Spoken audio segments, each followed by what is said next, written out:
Okay, so welcome to the 24th lecture. So last week we introduced a little bit about the development and the history of machine learning and AI. So today we're going to bring it closer to biology to see how the concept of machine learning is used in biology. And next week we will close this module on AI and machine learning with the frontier of AI and its use in biology. Okay, so today's agenda. We're going to talk about how biology is transformed first through data and now to machine learning, and also how bioinformatics kind of goes hand in hand with machine learning algorithms, and how we can apply the ideas that we see from machine learning to discover knowledge in biology. So for the start, we're going to go back to the first few lectures where we talked about how biology became computational. So when we switched from running qualitative experiments like run gels and other experiments into an omics, like high throughput quantitative data. We are able to say that when a gene is upregulated, not just that it's upregulated, but we can say it's upregulated by 2.36 folds, like very specific. And we can even identify the standard deviation of the fold change across replicate. So basically, with omics technique that we learned through this class, throughout almost more than 20 years, biology has become quantitative. We can analyze the data and describe the biological system with numbers.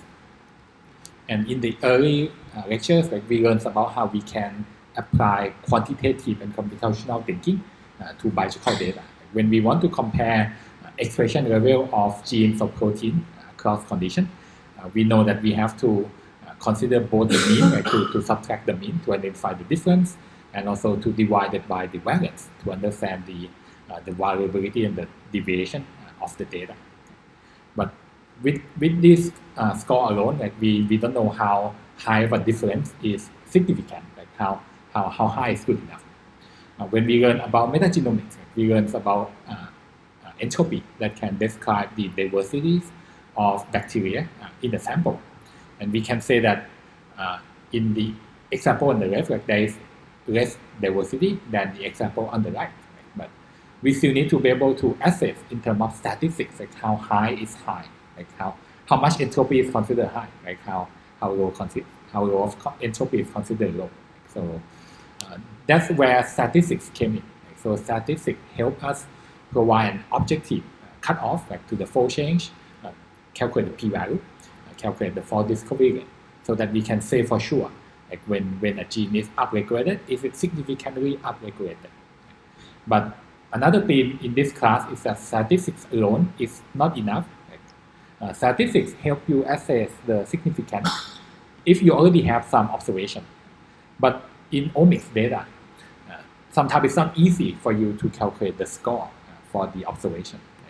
When we want to compare two protein structures, how would you calculate the similarity between proteins? You need some kind of an algorithm, some kind of computer programs that can calculate for you how similar they are. When we learn about DNA sequence alignment, we know that we have algorithms that can put two sequences together, and we can calculate the similarity in percentage or in score. We need some algorithms, and we learn them through this class. So basically, in biology, we start to have observation as in numbers, and we use statistics to make sense of those observations. But we still need to learn about computer programs, about computer algorithms to help us calculate the score from omics data. Sequence alignment, we get the +2 being the score for this similarity between these two nucleotide sequences. But we still need statistics, we put this number to the statistics to ask whether +2 is considered similar or not similar. Or when we learn about this algorithm to discover DNA binding motif for a transcription factor, we might follow the algorithms and we get, at the end, we get one motif. But we still need to have a way to assess if this motif is significant or not. Can we trust that this is the motif for our protein? And we need statistics to do that part.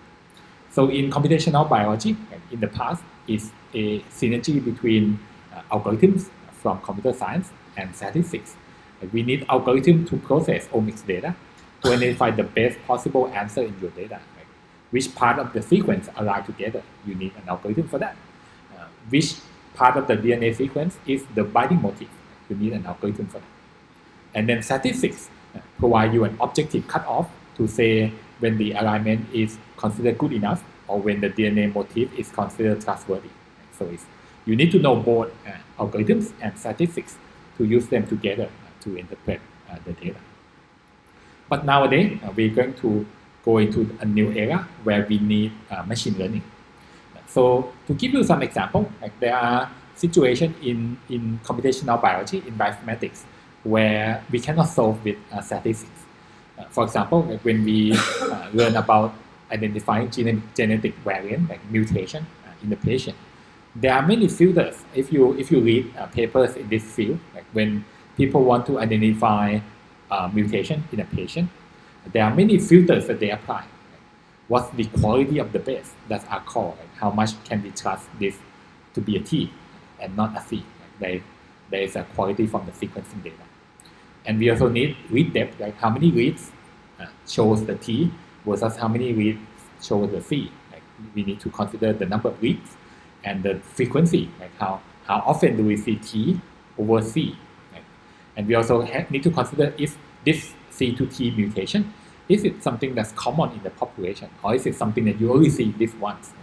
All these factors goes into whether you trust the observation of this genetic variant.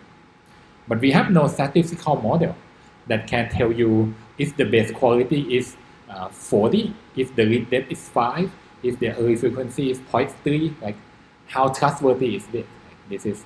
There's no model for that. There's no way that you can combine that information either by computers or by human. So we turn to machine learning as an objective way that we can navigate through this problem. The pain point here is that first, we have no theoretical model. We cannot create any distribution that describe the score for the genetic variants. And as a human, we also cannot combine, if the quality is high but allele frequency is low, how does that balance with a different variant where the quality may be lower but the allele frequency may be higher? We cannot make that judgment in our mind. So the way that we do this through machine learning is, if we have some sample with known mutation, like maybe some patients where we sequence deep enough that we know the answer, we can use those data to train a computer model, a machine learning model that can predict for each mutation, is it true or false? We can create a model based on those data. So in the next week, we're going to see more details into this type of actual model. But today, we're going to focus on how turning from statistics, when there is no theoretical model, to machine learning to provide with enough data so that we can create a model where it looks at all these sequencing reads, it looks at all the score, it looks at all the annotation features. And from this, somehow, it combines everything into just one number that tells us how confident it is about this genetic variant. So basically, we offload the duty to combine multiple criteria to the computers. But we need to train it with the machine learning ideas. The question that people have to think about is how much to rely on machine learning, how much to still rely on bioinformatics and statistics. That will be the question for the next lecture. So another example, how machine learning can help us in situations where statistics and our brain can. For example, if you want to make prediction about a gene, you might know about proteins. You might know the amino acid sequence. You might know the annotation of protein domain from Interpro database. You might know about the protein-protein interaction from string. But if you want to predict a function for this protein, you need to combine all this evidence, from the sequence level, from the domain level, and from the interaction level. You need to combine everything to make a single prediction. There is no statistical model that can combine amino acid sequence with functional annotation as word description, and also graph networks from string. So next week, we're going to see how we can train models that use data from these different modalities, but force them into a final prediction that combines knowledge from every modality together. So this is the role of machine learning that we rely on nowadays. We start to have more data, like deeper data, multimodal data, and we have no way to, we have no algorithms that can combine them together. So we rely on machine learning ideas to integrate the data. To show you another example, like let's say we have a multi-omics data. During the multi-omics session, like we talked about a linear model, like an latent factor model that can decompose multi-omics data. But that's an approximation using the best tools we have in statistics. But with machine learning, as we will see next week, we will be able to train it with different omics, like gene expression, DNA methylation, and microRNA expression together to combine everything into just one number and to make the prediction. So we are also able to do this with today's advancement. Another example is when if you read a lot of study, you found that for each task in bioinformatics, like sequence alignment or predict gene fusion or predict transcription factor binding site, there are more than one tools that can do the same task. And usually one of the questions that you have in your mind is like which tool to use. So we can train machine learning model that can aggregate the output like for multiple tools. So in this paper, they want to identify gene fusion. So when two genes together doing mutation and the two genes fuse together. So they run 5 different algorithms: fusion catcher, infusion, map splice tool, solve fuse, and star fusion. So different bioinformatics tools are developed by different scientists. They have different algorithms, different assumptions, probably different data set as well to train their software. So they will. So you can imagine that if you run these 5 software on the same data, they're going to produce different outputs. So some software like Fusion Catcher might produce many predictions, like 1,000, about 1,800 sites for gene fusion. That's a lot. While solve fields only produce 180. So definitely some tools must be correct and some tools must be wrong. But as a human, we cannot compare. We cannot say that Fusion Catcher maybe produce a score like 0.5. How does that compare to solve fields with a score 0.7? We have no idea to combine those. So in this paper, they train a machine learning model that looks at the output from all these 5 models and then combine them together into a single number. And that single number will help you distinguish between true gene fusion and false positive. So this is another use of machine learning that helps you aggregate across different bioinformatics software. So you don't have to make the decision yourself. You train the model to teach it how to combine output from all these algorithms together and when to trust one algorithm over the other. So nowadays, we have a synergy, let's say, a synergy between machine learning and bioinformatics, where different people have different ideas about algorithms. So they create different bioinformatics tools. And each tool will produce different score, and they make different mistakes. Some tools might be good for certain type of gene, and some tools might be good for a different type of genes. So machine learning, you can train a model that distinguish which tools to trust depending on the data and depending on the confidence level of the tools. Another example is machine learning can also speed up bioinformatics. So if you have run some sequence alignment or some protein structure modeling algorithms, you might realize that it takes a long time. Some algorithm takes half a day to finish.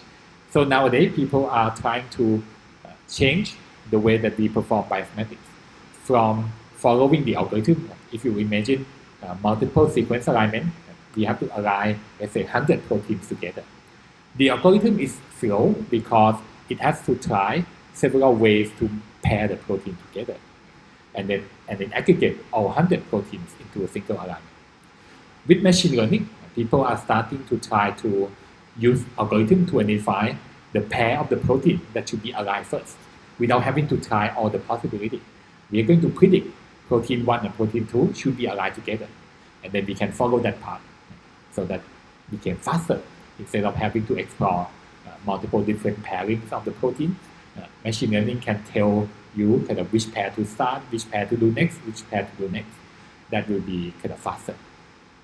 For protein modeling as well, like in the past, we have to do iterative updates. Like we predict the preliminary structure doesn't look that good, and we have to update the structure to make it better and better, more closer to the actual 3D structure. But nowadays we have like AlphaFold. AlphaFold just calculate some numbers and then give you directly the final structure. So that kind of speed up the whole process. It allows you to try to model more than one possibility, like more than one input, allow you to search for different proteins, allow you to try many things with the speed up. Okay.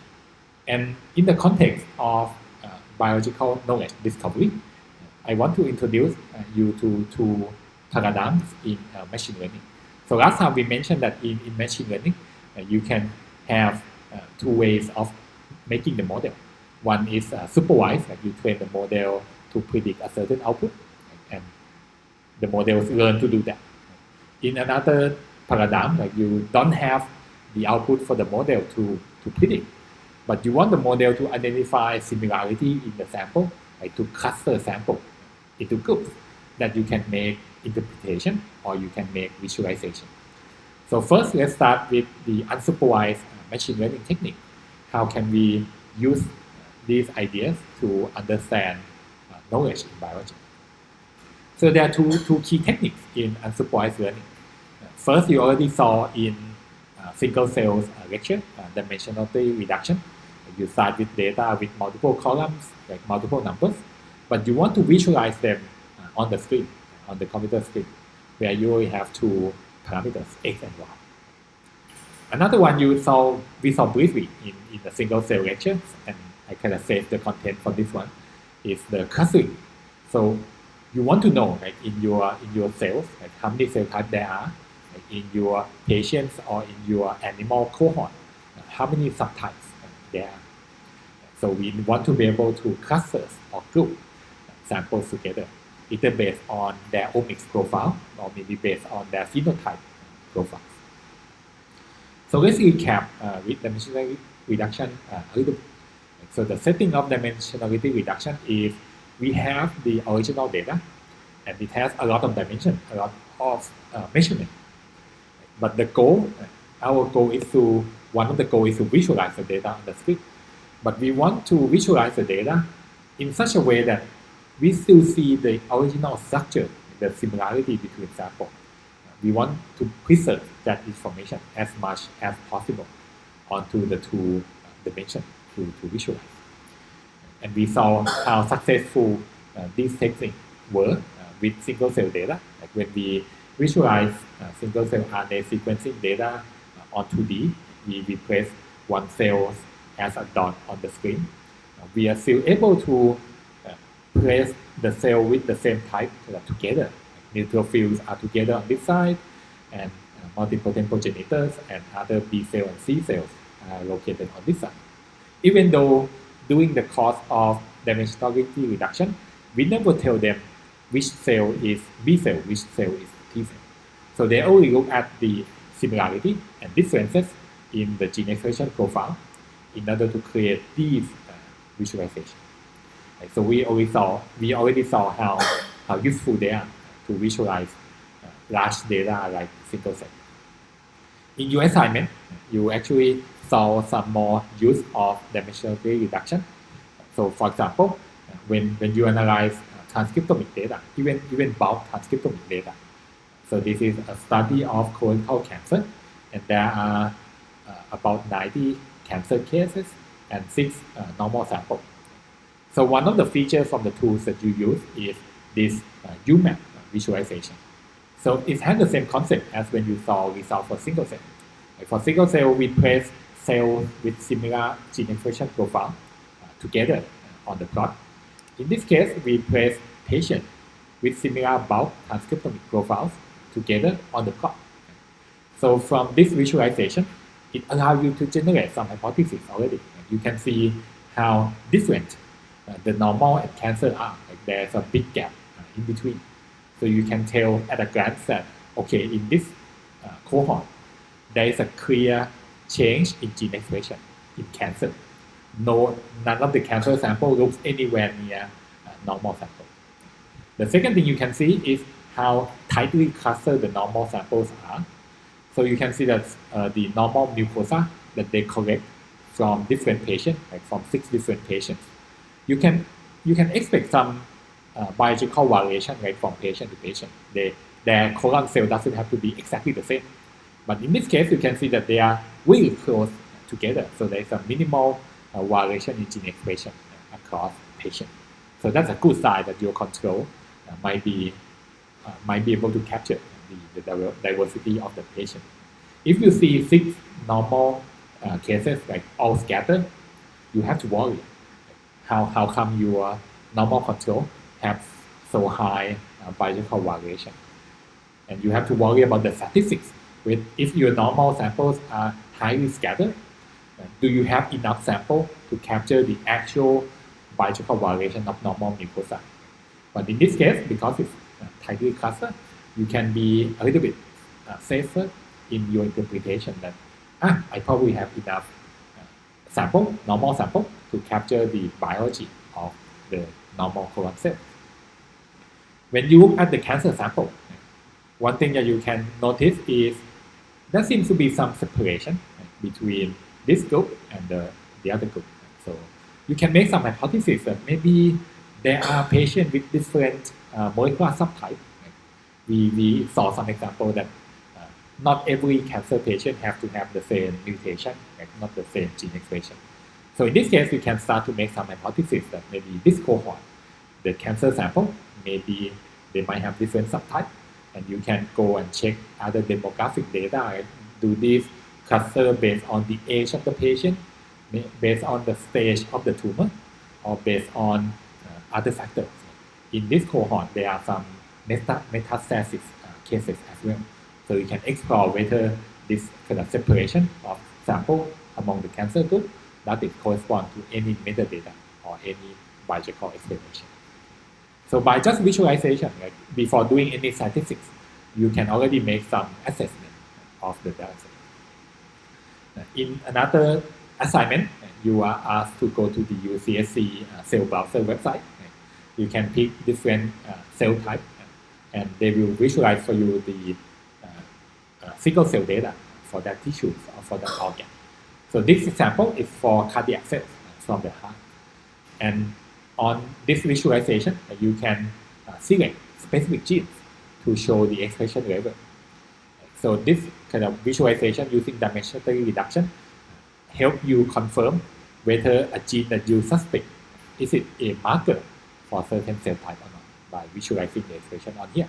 So I can show with high confidence that ctNNA3 is a good marker for cardiomyocytes, but it cannot distinguish between atrial and ventricular cardiomyocytes. So this visualization help you test hypothesis as well. Okay. So once we are able to kind of visualize these data using dimensional reduction techniques, usually the next step, the natural next step would be to cluster the cells together or cluster the sample together to confirm whether we have different cell types, like whether we have different patient subtypes. We want to cluster. So let's look at some ideas, some key concepts for clustering. The goal is simple. We want to group data points that are similar together. But similar, I highlight in green because you have to define what do you mean by similar. If you have a gene expression, you might want to group patients or group cells with correlated gene expression together. But if you have other phenotype, like you might have an image of a cattle, you have to define how similar are the two images. Do they have the same spots? Like, do they have the same size? Those can be your definition of similarity. So when you analyze, when you try to cluster the data, usually there will be two keywords that you will encounter. First, they want you to define what the distance should be. So the distance is how we calculate the similarity between data points.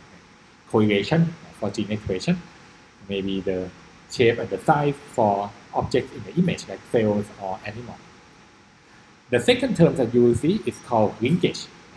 So linkage is very similar to distance, but distance you use when you have one data point versus one data point. So let's say one cell versus another cell, you can calculate the correlation. But when you have a cluster of 5 cells and a cluster of 10 cells, how do you determine the similarity between the two clusters? So linkage is the definition of similarity between two clusters, not between two data points. But we will see that the idea is similar. A classic question in clustering that you will encounter is how many clusters should you make? Right? Because this is unsupervised approach, no one knows how many clusters are there. Right? Maybe from the visualization, you can tell at a glance that for the cardiac cell type, maybe there are 1, 2, 3, 4, 5, 6, 7, 8, 9, 10, based on the separation. You already have some idea that 10 clusters seems to be good. But for data set like this, who knows? Right? There might be 1 and 2, or there may be 1, 2, and 3. Like, we have no idea. So one of the considerations during clustering is how many clusters is appropriate. And there is one criteria that we use in general. You already saw a brief example of this in single cell. So let me show this one. So during the single cell lecture, we talked about how if we want to cluster cells, and we draw edges between them if they have similar gene expression profile. We want to cluster this data into groups that share similar expression profile. And we saw that between these two examples of clustering the cells, you can tell at a glance that the first one is better, the top one is better. So one of the criteria that we mentioned, the Q score, modularity score, is you can count the number of edges, the number of lines within each color. Right? The number of lines that connect blue and blue together and red together. This will be the number of edges or similarity within the cluster. This line that connects dots with the same color, these are within clusters. Line that connect dots with different color, this is between clusters.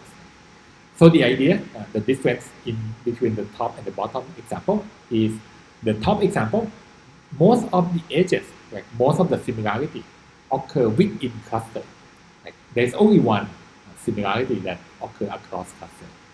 But in the bottom example, many of the edges connect red to blue. Many of the edges connect red to blue. So you have more between cluster and less within cluster.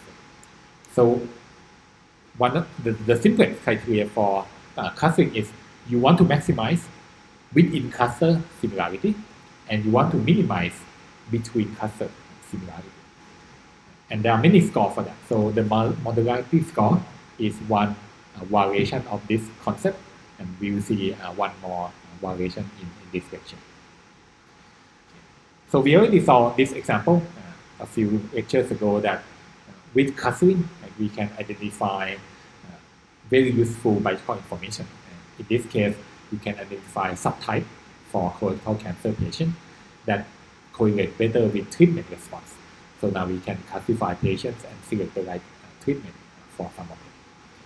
So let's go over some of the clustering techniques that you can use in your analysis. So the first one, the simplest one that you will see a lot is called k-mean clustering. So to remember, I try to highlight the key characteristics for this technique. So k-mean, when you think about k-mean, is a radius-based technique. So anything that falls within a certain radius is going to be classified to the same cluster. So it's a radius-based. It is based on distance that goes in every direction. So how does the computers identify the cluster? So k-mean, the k here refer to the number of clusters. So this algorithm allows you to first, you have to guess how many clusters there are. So you might do UMAP, or dimensional any other dimensionality reduction techniques, and you see that there are 3 clusters. So maybe K should be 3. But you still have to identify the 3 clusters, like where they are. You already saw them on the screen, but you need them in your Excel table. So K-mean algorithms start by following your input that there are K equal to 3 clusters. So they're going to pick 3 random points, this green point, red point, and blue point. They're going to pick 3 random points. And they will assume that these 3 points will be the center of the cluster. Remember that K-mean is a radius space. So what they are doing is they are picking where the 3 centers should be. And any data point that are closest to the green center will be colored green. Any data point that are closest to the red center will be colored red. And we saw that in this first step, it's a bad position. You see that by eyes, like you see that the red and the blue centers are actually occupying the same cluster. But the computer doesn't know that. The computer doesn't have eye. So we saw this, but the computer can't. But what the algorithm does is it's going to perform another step. So if we assume that this is the right answer, like these are green points, these are red points, these are blue points, then your centers have to be updated. If these are the red points, the center should be somewhere in the middle, not all the way over here. This is not the center. So the algorithm is going to update the center for each cluster. So the green is already correct, right? So it's moved to here. Blue moves slightly upward, and red moves all the way to the left because there are 2 cloud of points that are assigned to the same cluster. So once the centroid or the center are updated, it's going to repeat the first step again. If we trust that these 3 points are the center, this will be how we assign the data point to the cluster. So the red data point here are closest to the red center, and the formerly red data point here are now closest to the blue cluster, to the blue center. So they are now assigned to blue. So this kind of iterative updates will help the model converge to this final solution that looks correct. There is no more change. Every data point that are closest to the green centers remain green. Every data point that are closest to the red centers remain red. There's no more change. So the algorithm stops, and you get this cluster. It's not perfect, but it's a good, simple way that you can identify the clusters without having to assume any other things. You just say that I think there are 3, and it try to identify the best position for your 3 clusters. Because K-mean is based on radius, one thing that causes problem is when you have unequal size clusters. In one cell type, like the gene expression might be very low variance, like the cells are clustered tightly together, the gene expression are the same. But in a different cell type, like the expression might be more variable from cell to cell. In this case, K-mean, even though you can specify 3 clusters, which is correct, it's still going to assume that all the 3 clusters are the same size. So you can see that the blue and the green clusters eat into the central clusters. So this is the limitation for this technique. It's simple, but because it's assumed that all the clusters are the same size, you cannot handle cases where different cell type or different disease cause a change in variation in the data. Okay. So the second technique that can help this problem a little bit is hierarchical clustering. So the idea of hierarchical clustering or accumulative clustering is also simple. You want to group samples or clusters that are closest together first. You're going to do this kind of 2 at a time. So in this example, the purple and the pink data point are closest together. So they got clustered first. So you draw this tree to connect the pink and the purple together. And you draw the circle here to group pink and purple together. Next would be the orange. Orange is close to both pink and purple. So the next on the tree, like we draw this branch that connects the orange data point to the blue and the pink cluster. And we draw a circle here that groups the blue, the pink and purple to the orange data point. And we keep doing this until everything is grouped together. So this is similar to phylogenetic tree. You can construct phylogenetic tree by putting species with the most similar genomes together. And then you keep doing this. You can generate the whole connection until the common ancestor. So hierarchical clustering follow the same concept. It assumes that data points that are most similar together must come from the same, maybe the same condition, maybe the same treatment, maybe the same disease. And they keep doing this until we reconstruct the whole tree. Then your question might be like, how does this give you cluster? You just connect everything back into a tree. So when we want to generate clusters from hierarchical cluster techniques, we have to design on a cutoff, the dashed line here. So you might say that, okay, beyond a certain distance, like maybe the correlation of gene expression, if it drops below 0.5, I'm not going to consider cells as similar anymore. So we can draw this dashed line at the height of correlation of 0.5. And this will cut the tree into different clusters. Or you can specify, I want 5 clusters. And you can pick the height of the dashed line so that you cut this tree into 5 different pieces. So you can either specify the distance cut off, or you can specify the number of clusters. But the algorithm itself just connects everything together into a tree. So this one, you have seen them a lot in bioinformatics paper. Phylogenetic is one example. But when you see transcriptomic paper, like when they want to show how samples from different time points or samples from different tissues, like are they similar together? They usually show this kind of heat map where you have different samples on the columns and the rows, and you have some tree on here that shows you that data from 1 hour and 3 hours from the reads are most similar together. And then you can see the tree, how the cluster kind of form together.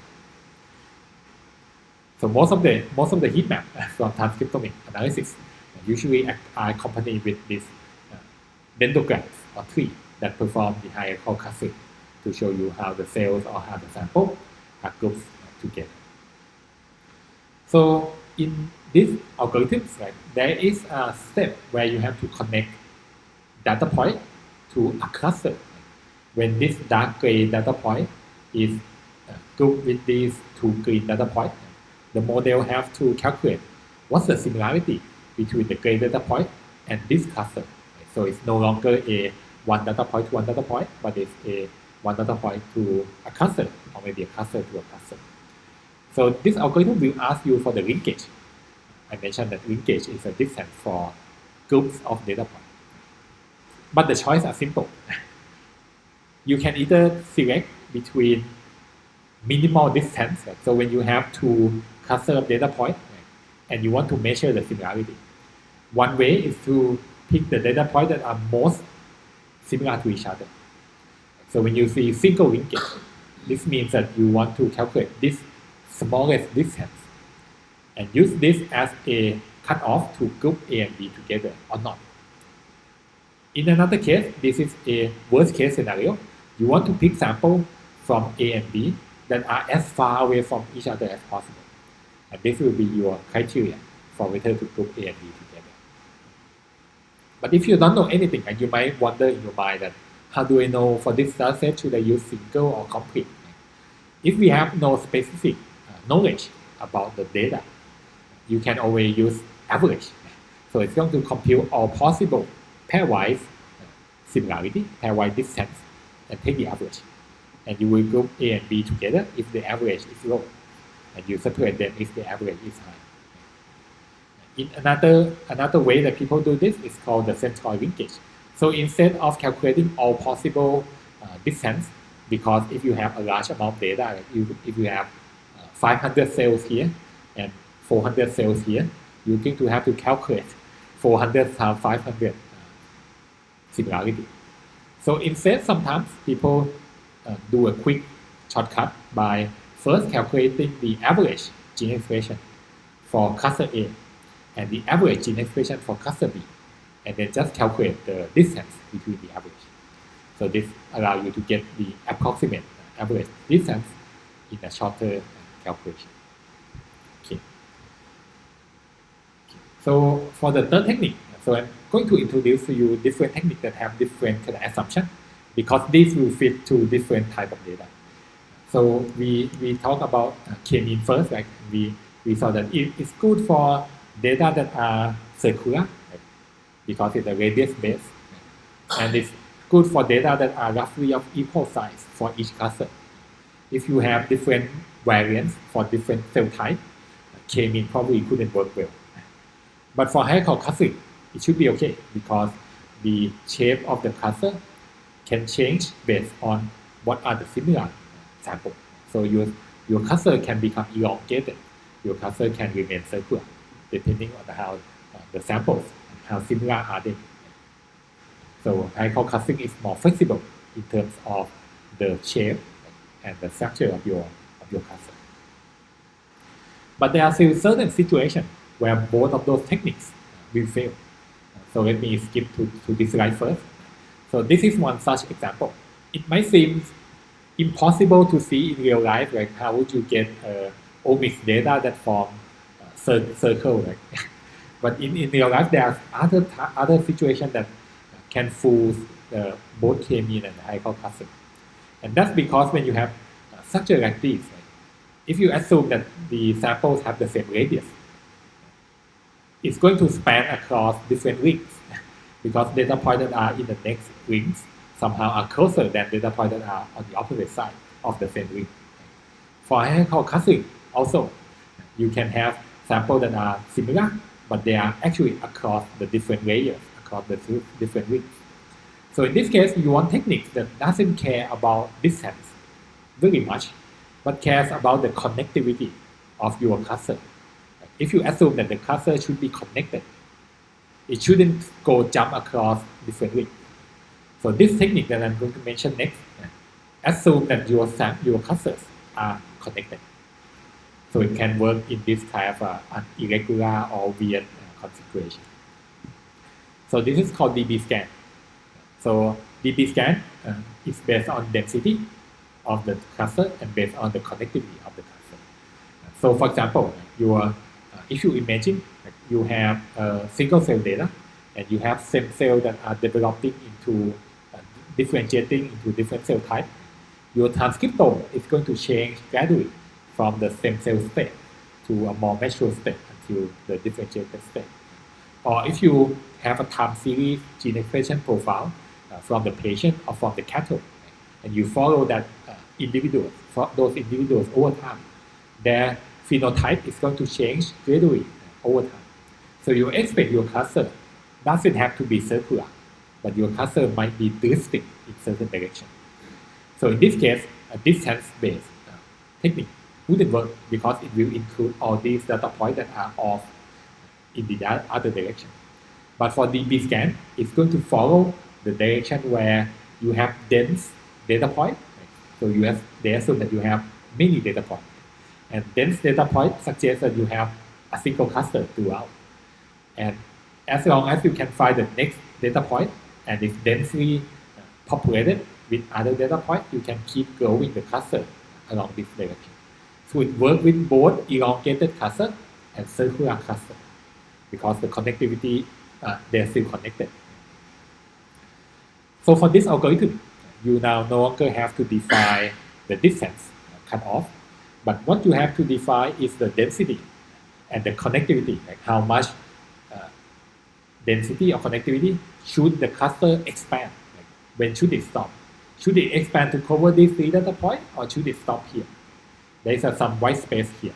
So the parameter that you are going to set is going to define how much the algorithm will set over the empty space to the next data point, or when should it stop. So let me show you some example of how the parameters change the behavior of the model.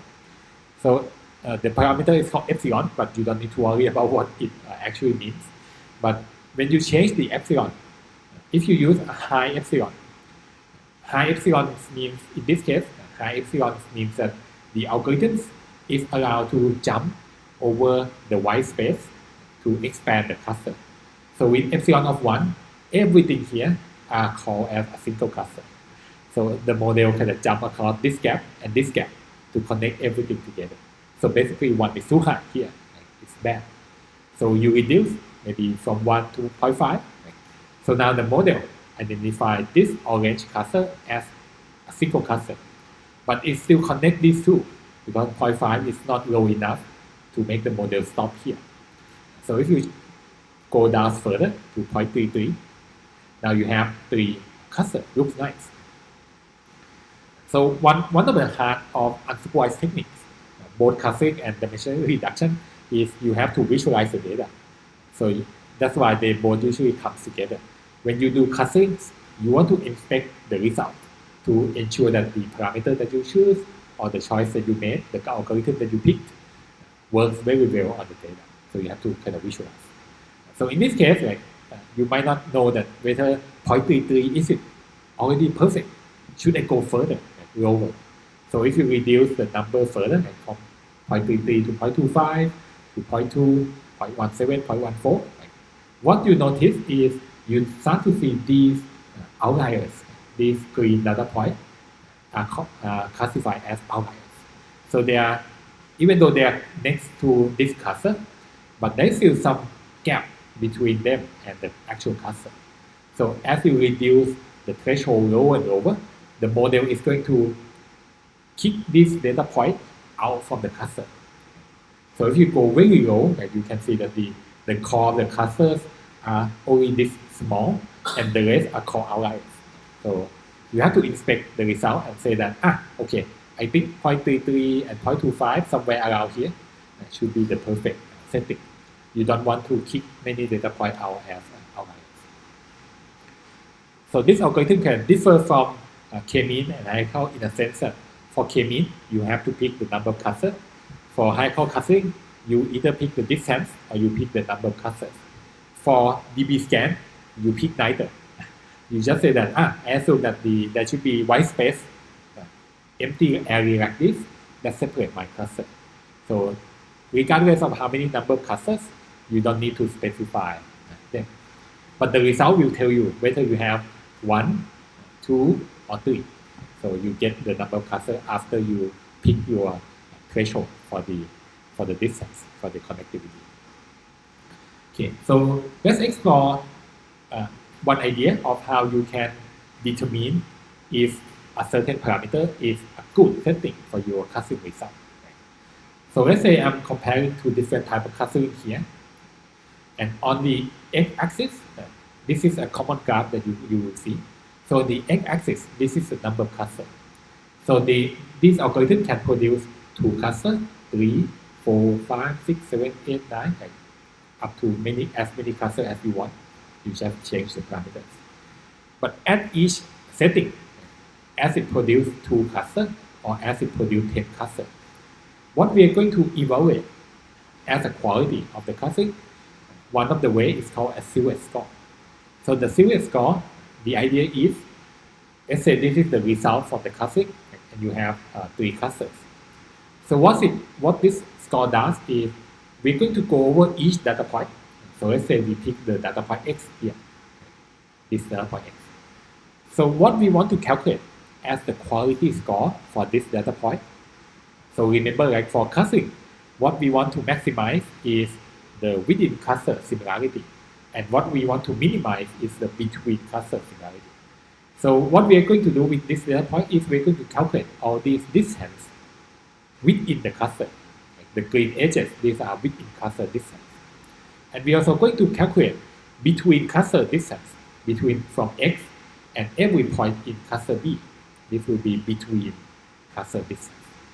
And we want to compute the ratio between green's distance, the average of the green distance versus the average of the black distance. So we want this to be low, right?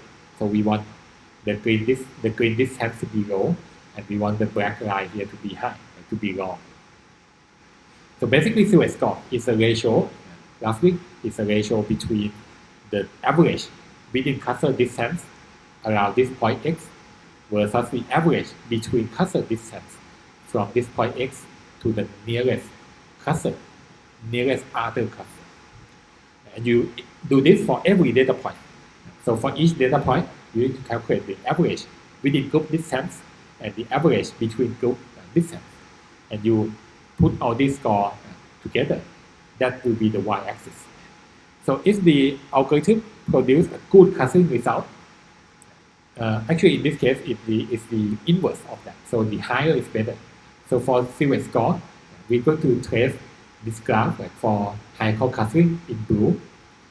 And we see that it produces the best score at 2 clusters of the silhouette score of about 0.35. So in this case, we're going to say that for hierarchical clustering, maybe the best cluster may be just 2 clusters. But for different algorithms, sometimes you can see this behavior where some algorithms can change its behavior once you allow it to produce many clusters. So for example, for DBSCAN, because DBSCAN can produce outliers, so depending on how you set the epsilon, you can classify not only the main cluster, but also the outliers. So sometimes if you remove the outliers, your cluster actually improves. So in this case, the graph might not be, the trend might not be clear. You might get better and better clustering in the beginning, and then it got worse, and then once you kick out many outliers, then you get even better clustering. So sometimes you have to try many parameters to see which one gives you the best one. So this is one of the practice that when you perform machine learning, because machine learning, you usually don't know what the optimal answer is. It's not like algorithms and someone already optimized it for you. For machine learning, when you use it, usually you have to try multiple parameters, multiple ways, and to compare the performance. So for clustering, you can try all these different clustering on your data, and you can compare their performance using silhouette score. And you can pick the one that gives you the best score. So in this example, when I saw this plot, I'm going to select the spectral clustering because it gives me the highest silhouette score at this about 6 or 7 clusters. But you should always visualize it. You want to know why at 2 clusters they give high score, and then at 6 clusters they give high score. You want to visualize how the cluster structure differs between 2 and 6. So that's very important. Okay. And we already saw kind of this application of combining dimensional reduction and clustering from the single cell lecture, where we can identify cell type, and we use that knowledge to learn about the gene, the biomarkers. So for unsupervised learning, it's very natural for biological data, because when you get the omics data, you usually don't know anything about how many cell types, what are the markers. So using dimensionality reduction, like you can visualize the data, you make some hypothesis, you get some idea.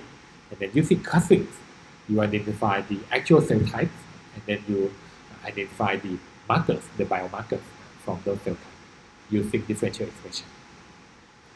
So this is how you can use unsupervised learning to tackle biological data. So the next would be how you use supervised learning when you train the model to predict something. This is not the usual case, because in omics analysis, we usually don't plan to predict something when we want to do research. If you want to make application, if you want to diagnose if a patient or a cattle has certain disease, you want to make prediction. But doing research, you usually want to discover knowledge, and usually that falls into unsupervised techniques. But supervised techniques can still help you. We'll see some preview here, and then I think the last lecture about biomarkers is going to be a lot about supervised learning. Okay, so let's look at the setting that you already understood. When we analyze gene expression or protein expression, and we perform differential expression analysis, we saw this kind of volcano plot. We have genes and proteins that are differentially expressed across samples. We analyze both the fold change of the gene and protein, and also the statistical significance. These are unique values. when you identify biomarkers, but this is a univariate way to identify biomarkers. Because when you consider one gene, whether it's differentially expressed, you don't really consider the correlation or association with other genes. You analyze one gene at a time. So this will tells you genes that are significant kind of on its own, and very significant related to the treatment of the disease that you are interested in. But in many cases, we know that there are some genes that are important, but it's only important in combination with others. Maybe some pathways are activated only when a different pathway is also activated. There are some dependency. These genes, these biomarkers, will not show up with univariate analysis because in other samples where they are not important, that will dominate the statistical comparison. So you want multivariate techniques that can help you identify the panel of biomarkers that works well together. So this is where supervised machine learning comes in. Supervised machine learning is good for identifying multivariate features. But the problem is, if you train some kind of model, and you don't know how the model actually calculates. For example, you might train a model to predict maybe the risk of infection or maybe the risk of disease for a certain patient, and you put in the model the age of the patient, the gender of the patient, the blood pressure of the patient, the BMI of the patient, but you have no idea how the model calculates the final probability of 0.4. So even though you can build a predictive model, you can predict for this patient your risk is 0.4, but you have you get no knowledge from this model because you have no idea how these numbers together form 0.4. So what we need from supervised machine learning is what people call explanation.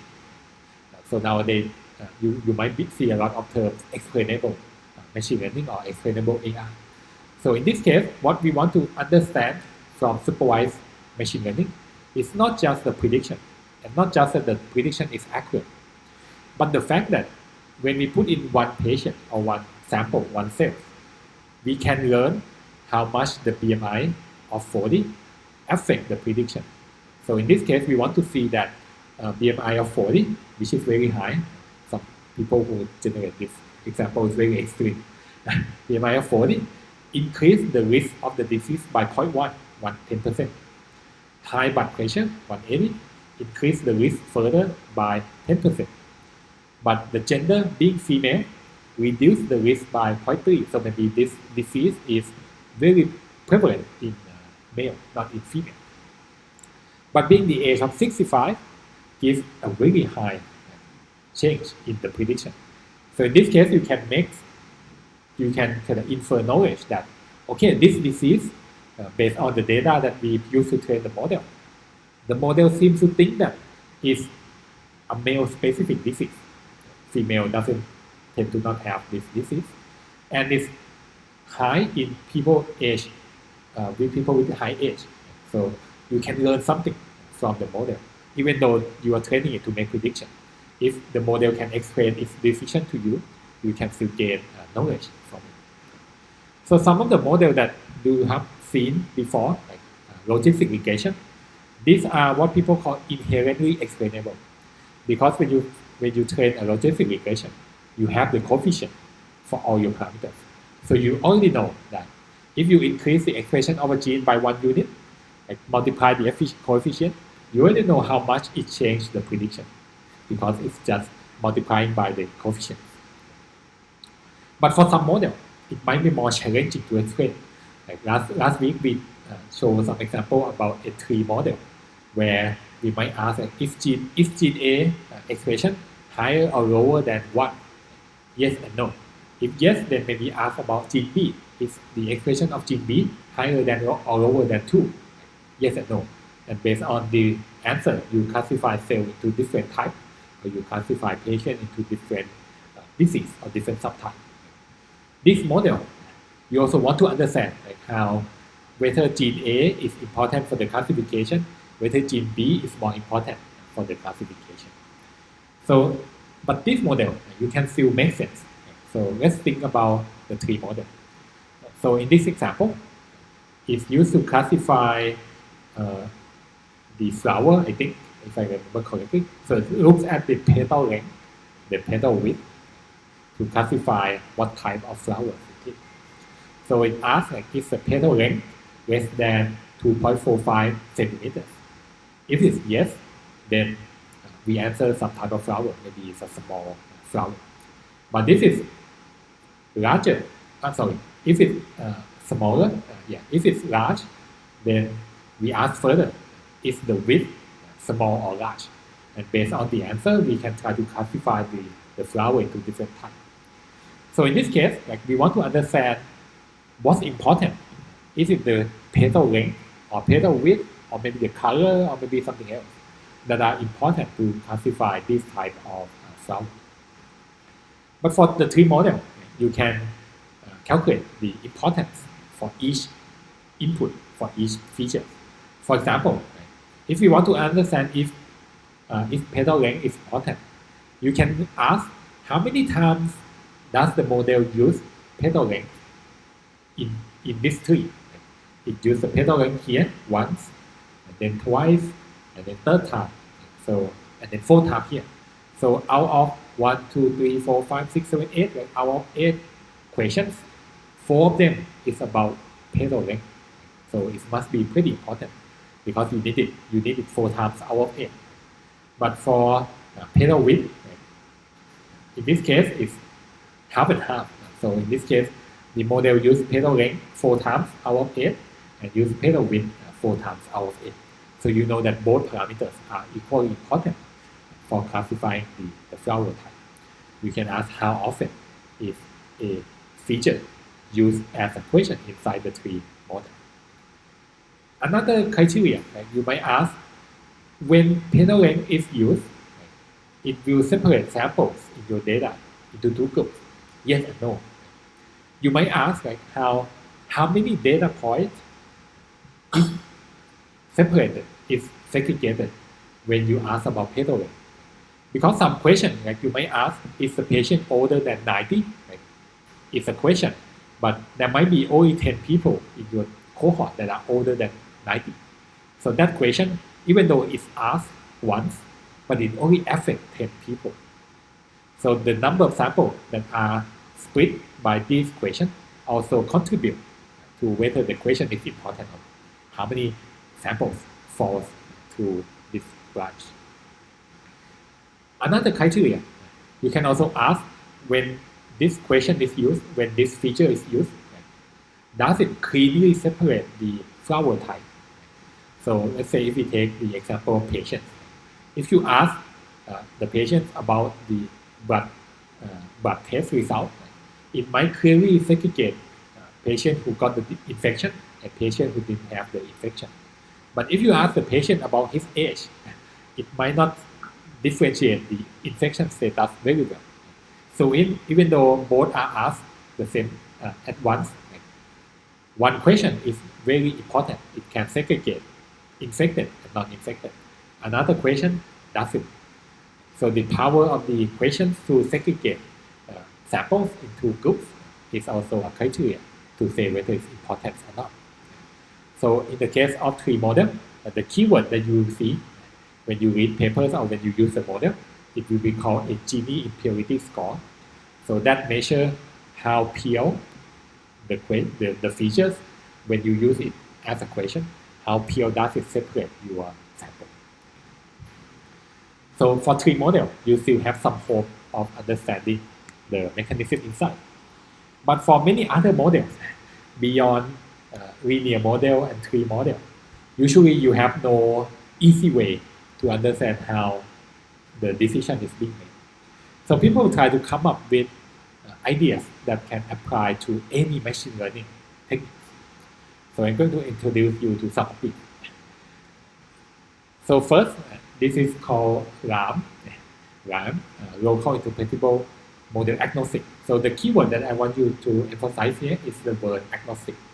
So people want the techniques to be able to apply to any model. Tree model works, linear models okay, neural networks also okay. It agnostic, it doesn't care about which model we are looking at. These type of techniques will be applied to anything. So the idea of this technique is, so we already accept that linear model and tree model are explainable. We know how to understand them. But for neural networks, for other things that are beyond that, we have no way of understanding them. But one thing that we can do is, if we want to understand how the model make the prediction for this person, for this cell, we can try to approximate the decision of the model around this area, just this area. We don't care about behavior of the model on different cell type, on different disease. We want to understand the model just surrounding this patient or this cell. What we can do is we can try to estimate the behavior of the model using other model type that we understand. For example, we want to estimate this dashed line.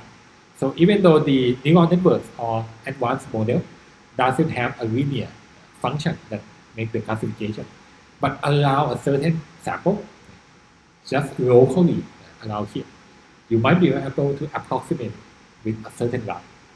So this is called local interpretable because it tries to understand the model only around this area, around one single cell or one single patient that you want to analyze.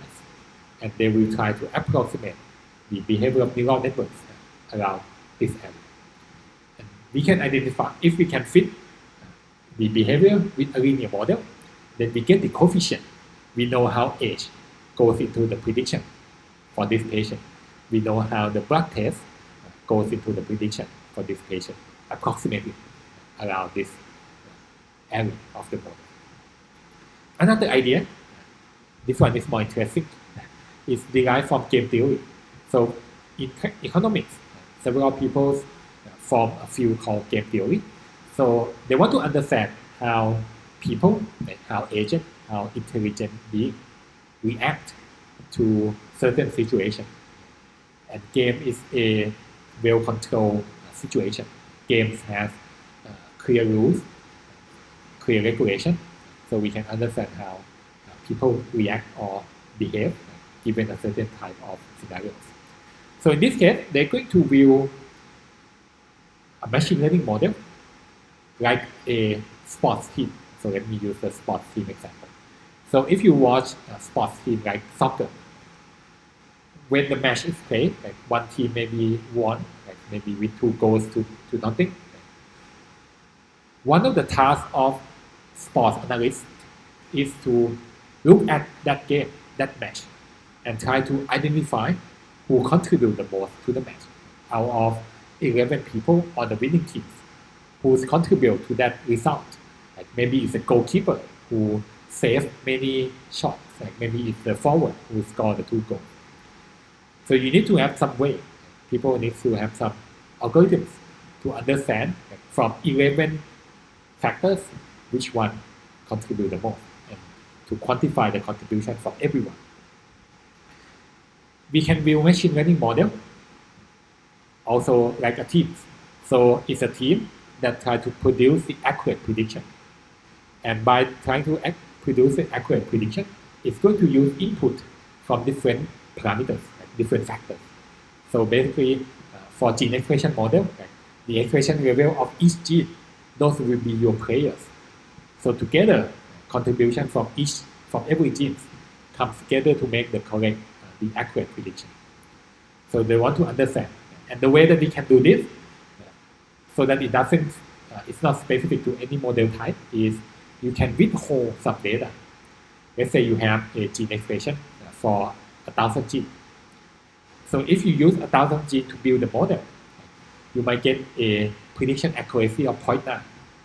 If you want to understand if gene A is important for the prediction, you can take gene A out from the data. You have 999 genes left. You can build another model. If the second model still gives you 0.9, 90% accuracy, that means gene A is not important. You can leave it out and you still get the same performance. But if gene A is important, when you take it out, you're going to see a significant drop in performance because you need expression level of gene A to make that classification.